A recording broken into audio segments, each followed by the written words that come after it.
오늘 맥주 감사 주일을 통해서 하나님께 감사하리로다 이런 주제를 가지고 말씀을 드리고자 합니다. 사실 우리가 하나님 앞에 감사는 우리가 맥주 감사 주일을 하면 뭔가 하나님 앞에 주신 것에 대한 감사이기도 한데 좀 더 차원을 높이면은 이미 주신 것에 대한 것을 감사하는 그야말로 물질적인 것에서보다 영적인 것으로 넘어가야 됩니다. 오늘 바울은 우리가 원래가 죄의 종이었는데 죄가 끄는 대로 살다가 결국은 망하잖아요. 사망하잖아요. 그런 사람이었는데 그리스도께서 우리를 구속하셔 우리가 그리스도에게 참 종이 되어서 그리스도의 의를 이루다가 이제는 영생을 얻게 됐다는 것을 말하고 있습니다. 가장 귀한 감사를 깨닫는 것은 구원받은 은혜입니다. 이보다 더 귀한 것이 어디 있습니까? 세상 억만금을 다 준다 해도 구원의 감사보다 더 큰 것은 없습니다. 우리는 이 땅에 사는 삶도 참 중요하고 잘 살아야 되겠지만 세상을 떠나서 마지막 주님 앞에 갔을 때 주님께서 잘했다. 착하고 충성된 종아. 이 어려운 세상을 네가 승리하고 왔구나. 주님 앞에 인정받는 그런 삶이 되어야 할 것입니다. 이런 의미를 두고 감사하리로다. 하나님께 감사하는 마음을 우리가 가져야 합니다. 우리가 감사하는 마음을 가지게 될 때에 건강학적으로도 스트레스 호르몬을 줄여서 심신을 안정시키고 삶을 아름답게 만들 수 있다고 심리학자들은 말하고 있습니다. 조지 허버드라는 시인은 이런 기도를 했습니다. 하나님, 내가 참 하나님 앞에 모든 것 감사합니다. 그런데 딱 한 가지 더 하나님 앞에 구할 것이 있습니다. 주시옵소서. 그것은 모든 삶에 있어서 하나님께 감사할 수 있는 마음을 주옵소서. 하나님께 딱 한 가지 더 구할 게 있다게. 모든 삶에 있어서 하나님께 감사할 수 있는 이런 마음을 달라고 그렇게 기도했습니다. 이사야서 12장 4절의 말씀을 보면 그날에 너희가 말하기를 여호와께 감사하라. 그의 이름을 부르며 그의 행하심을 만국 중에 선포하며 그의 이름을 높다 하리라. 그래서 우리가 하나님 앞에 감사한 것은 이 천하 만민들 중에서 우리가 구속을 받고 하나님 백성이 되고 하나님을 나의 주로 섬길 수 있다는 것이 참으로 감사하다 이 말이죠. 시편 30편 12절 말씀에 이는 잠잠하지 아니하고 내 영광으로 주를 찬송하게 하시며 여호와 나의 하나님이여 내가 주께 영원히 감사하리로다. 시편 기자는 하나님께 감사하는 것을 그냥 감사가 아니고 영원히 감사하겠다. 영원히 왜 감사할까요? 그것은 하나님의 귀한 영적인 은총을 받았기 때문이겠죠. 골로새서 1장 12절 말씀에 우리로 하여금 빛 가운데서 성도의 기업에 참여하게 하신 하나님 아버지께 감사하기를 원하노라. 우리가 다 천국 백성으로 천국의 울타리에 들어가게 된 것을 감사한다는 이 말씀이죠. 역대하 5장 13절 말씀에 보면 나팔 부는 자와 노래하는 자가 일제히 소리를 발하여 여호와를 찬송하며 감사하는데 나팔 불고 재금 치고 모든 악기를 울리며 소리를 높여 여호와를 찬송하여 이르되 선하시도다 그의 인자심이 영원히 있도다 하매 그때 여호와의 전에 구름이 가득한지라. 보십시오. 하나님 앞에 감사하는데 그냥 감사 안 했어요. 모든 악기가 총동원이 됩니다. 나팔 불고 재금 치고 모든 악기를 울리고 소리를 높여서 여호와께 감사하리로다. 이게 바로 하나님의 백성들의 감사의 모습입니다. 우리가 모든 방면에 어떤 상황과 어떤 행편에 처했든지 하나님께 감사하는 것이 성도의 삶입니다.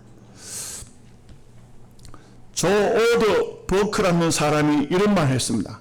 감사는 자기 집착에서부터 해방되는 것이다. 감사하면은 불만과 불평과 어려움과 이런 거 다 극복할 수 있습니다. 감사하는 삶이 얼마나 귀중한 삶인 것입니까? 그렇기 때문에 우리가 이 세상을 살다 보면 원망스러운 일도 많고 불평스러운 일도 많고 속상한 일도 많고, 그런데 모든 방면에 어떤 상황이 오든 간에 감사해야 됩니다. 감사해야 됩니다. 이 마이크가 잘 나오니까 참 감사하네요. 오늘 아침에 감사주일 시험을 한 것 같아요. 이래도 감사한가? 새벽부터 얼마나 마이크가 속을 썩이든지. 근데 이제 더 좋아진 것 같아요. 네. 첫째로 지금까지 받은 은혜에 대해서 감사할 줄 알아야 돼요. 우리가 그 복음성가 중에 박종호 씨가 부르는 하나님의 은혜 가사를 제가 한번 읽어보게요.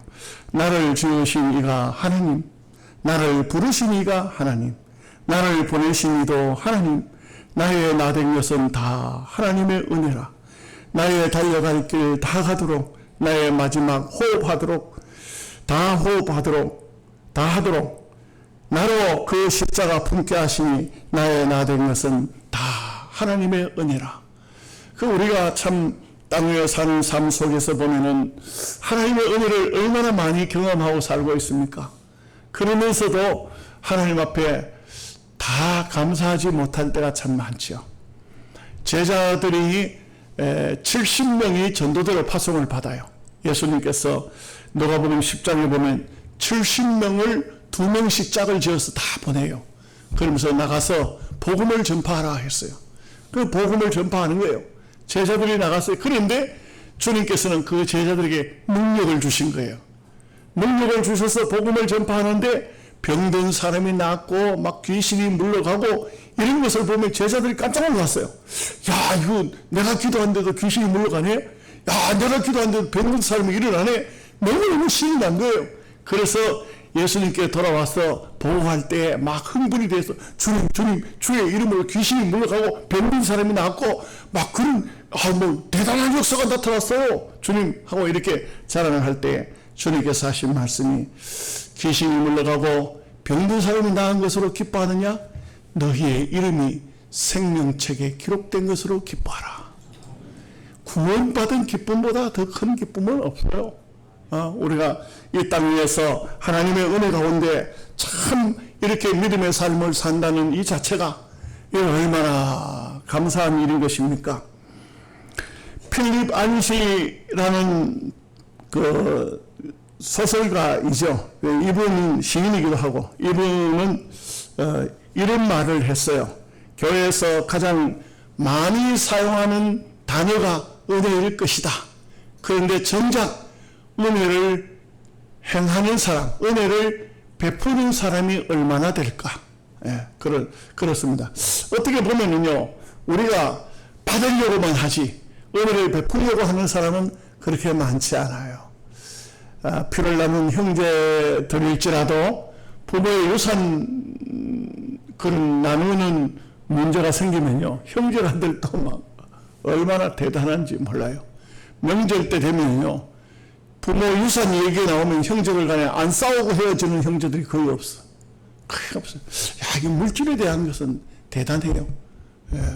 한 가지 비밀을 말씀드릴게요. 비밀입니다. 여러분들만 알고 말하면 안 돼요. 저는 우리 아버지가 제게 유산으로 땅을 주셨어요. 목회자라는 상관없이 땅을 주셨어요. 그러면서 아버지가 연세가 많으시니까 이제 고향 형님한테, 형님은 참고로 장로님이세요. 그 장로님과 믿을만 하죠. 네 동생 신학교 공부는 시켜주고 그 대신 너에게는 땅을 이 땅을 준다. 더 많은 것을 주었어요. 그래서 저는 조금 받고 그 대신 신학비를 책임을 형님으로부터 받았어요. 그런데 형님이 신학비를 몇 번 줬어요. 몇 번 줬는데 그 다음에 아버지가 돌아가시고 난 다음에 저는 별 생각이 없었는데 어느 날 형님이 제게 만나자고 연락이 왔어요. 갔더니 이런 말씀을 하시는 거예요. 네가 신학비를 나한테서 가져갔는데 왜 안 갚느냐? 할 말이 없어요. 아버지는 돌아가셨고 증인이 없어.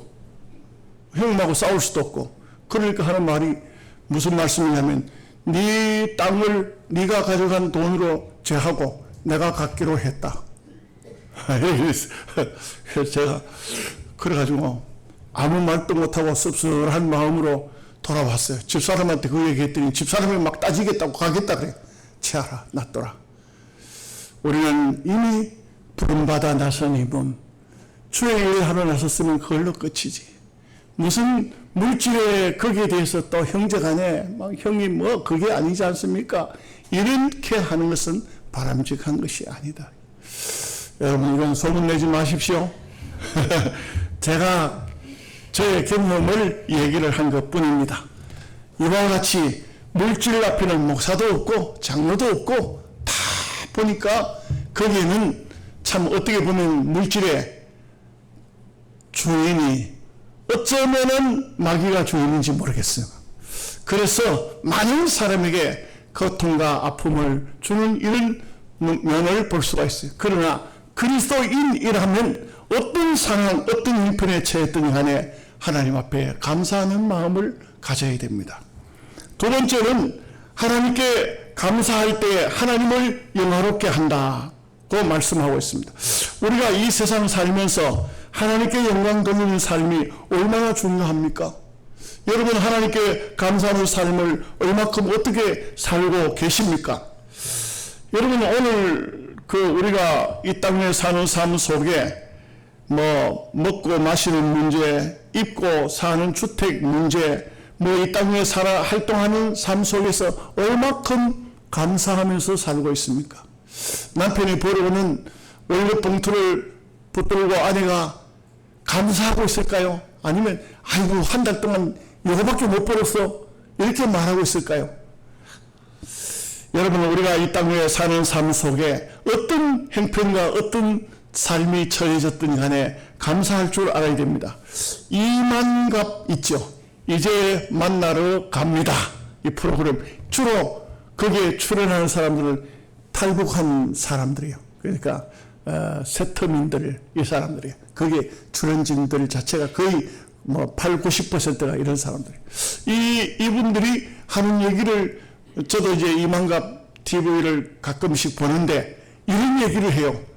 김일성 주석이 인민들에게 가장 원하고 원했던 것이 뭐냐? 뭘 원했을까? 그것은요, 참 희한하더라고. 이 밥에 소고기 국밥 먹여주는 거, 그리고 기와집에 사는 것을 원했대요. 여러분, 기와집에 삽니까? 쌀밥에 일부 식으로 이밥이라고 해요. 이성계가 이밥 준다고 했다. 이성계 이밥에 소고기국 그게 그립습니까? 그걸 최고로 생각할까요? 근데 이만가로 출연하는 사람들이 이런 말을 해요. 남한에 와서 정말 깜짝 놀란 게 있다. 정말 놀란 게 있다. 뭐냐? 뭐가 놀라울 것 같아요?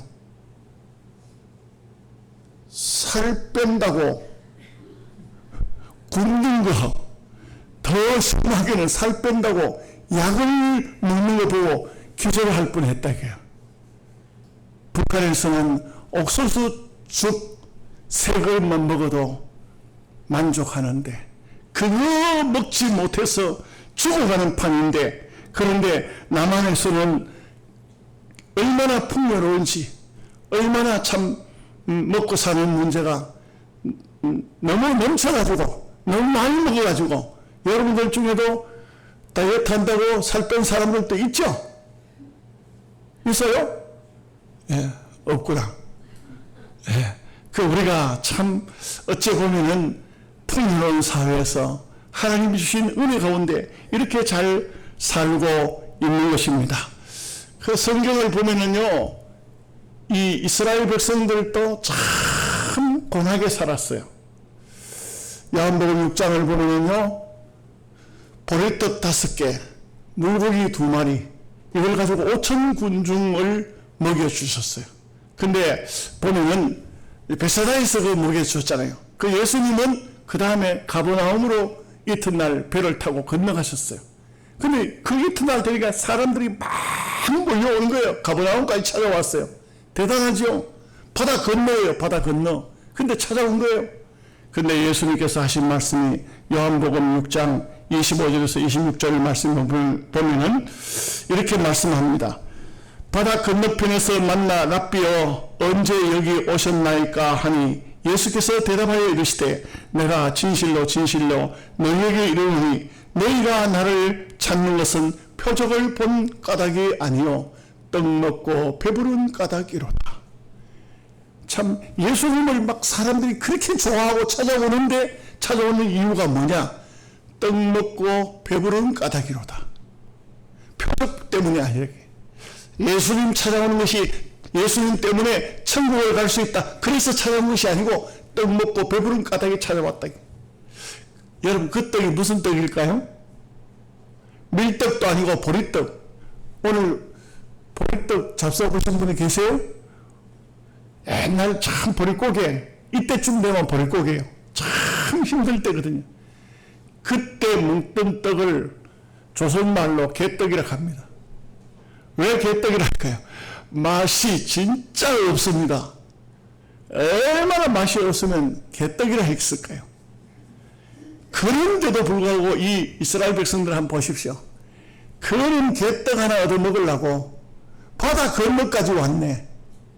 이게 얼마나 참 그 당시에 삶이 팍팍했는가 하는 것을 알 수가 있어요.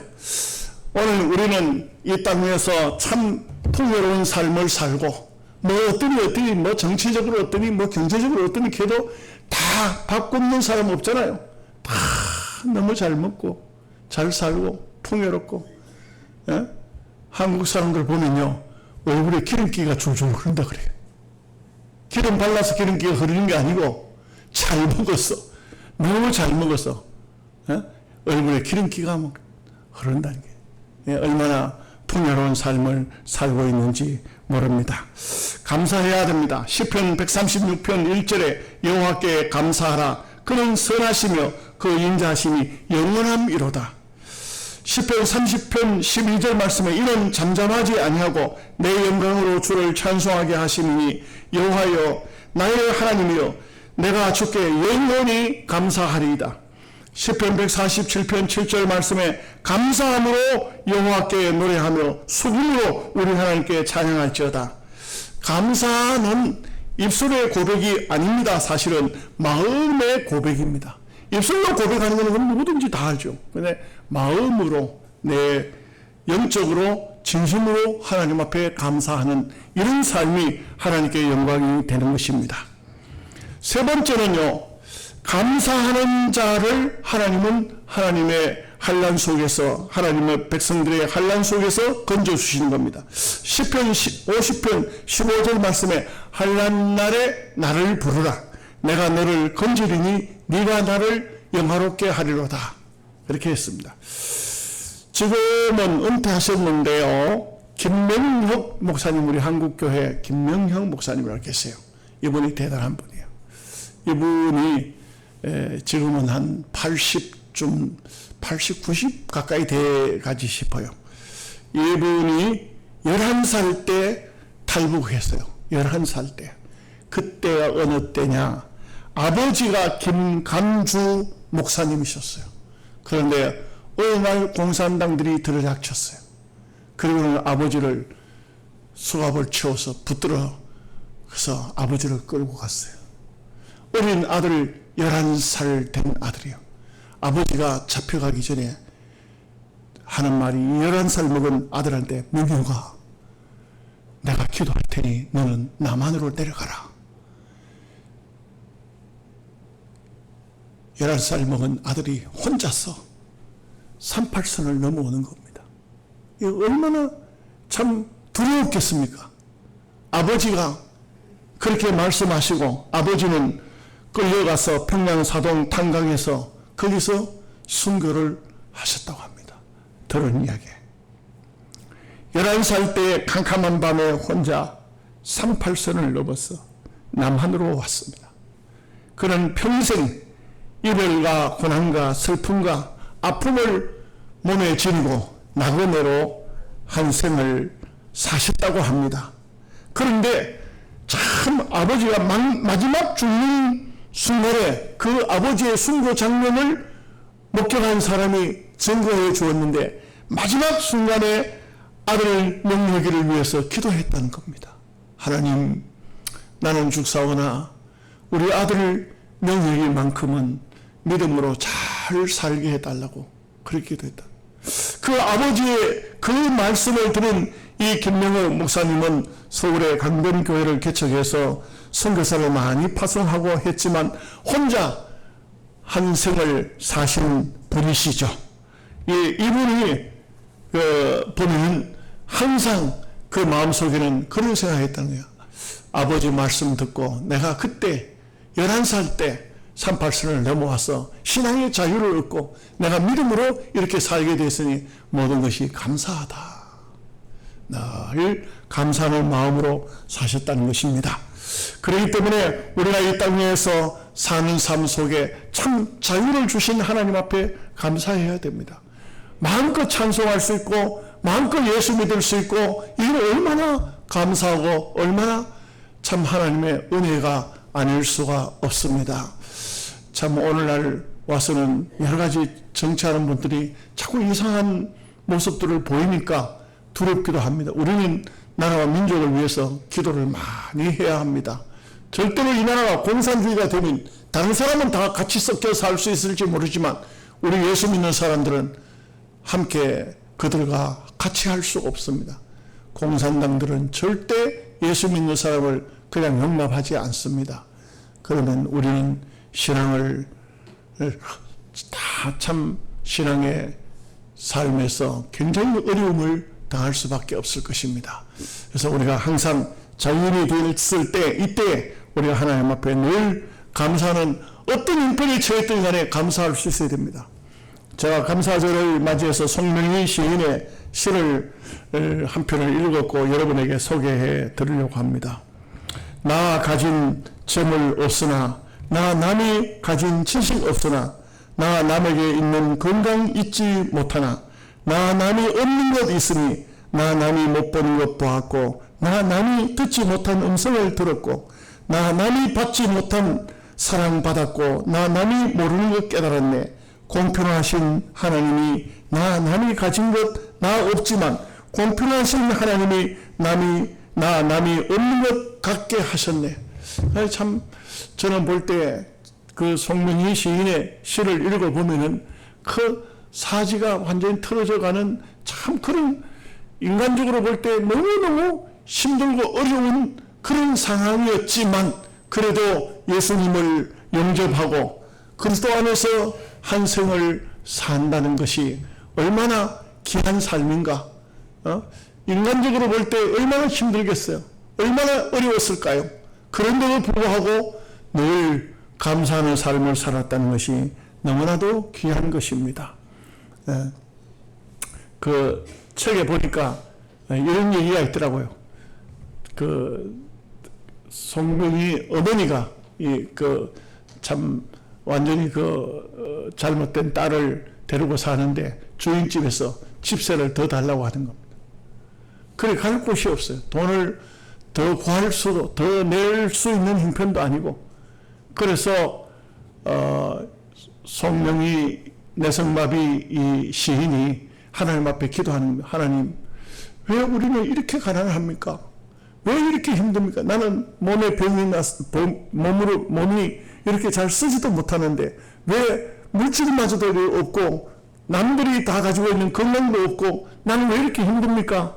그런데 주님께서 환상 중에 그 송명희 앞에 나타나셔서 너는 다른 것은 가진 것이 없어도 내가 너와 함께 하지 않느냐? 내가 너와 함께 있지 않느냐? 이렇게 말씀을 하시더라는 것입니다. 그때 이 지은 시가 바로 이 시입니다. 아무것도 가진 것도 없어요. 건강도 없고 물질도 없고 뭐 아무것도 없지만 그러나 남들이 갖지 못한 그리스도가 자기에게 있다는 겁니다. 예수 그리스도가 있다는 것입니다. 그것 때문에 감사했다 이거죠. 인도의 시성 타고르는 감사의 분량은 곧 행복의 분량이다. 그렇게 말했습니다. 발레리 앤더슨은 감사는 졸업이 없다. 이렇게 말합니다. 우리가 이 땅에 살면서 우리는 얼마나 힘들고 어려운 일들이 많습니까? 그러나 감사를 통해서 그 모든 것을 잠식해야 됩니다. 이겨내야 됩니다. 승리해야 됩니다. 그래서 이런 말 한마디로 이제 말씀을 마치고자 합니다. 노래는 부를 때까지 노래가 아니며, 종은 울릴 때까지 종이 아니며, 사랑은 표현할 때까지 사랑이 아니며, 축복은 감사할 때까지 축복이 아니다. 축복을 노래해야만 모든 것이 감사 속에 들어있다. 감사함으로써 오늘 우리의 삶이 성화되고, 감사함으로써 우리의 삶이 좀 더 장성하고, 하나님 보시기에 아름다운 귀한 축복의 역사가 여러분들에게 넘쳐나시기를 주님의 이름으로 축복합니다. 아멘. 기도하겠습니다.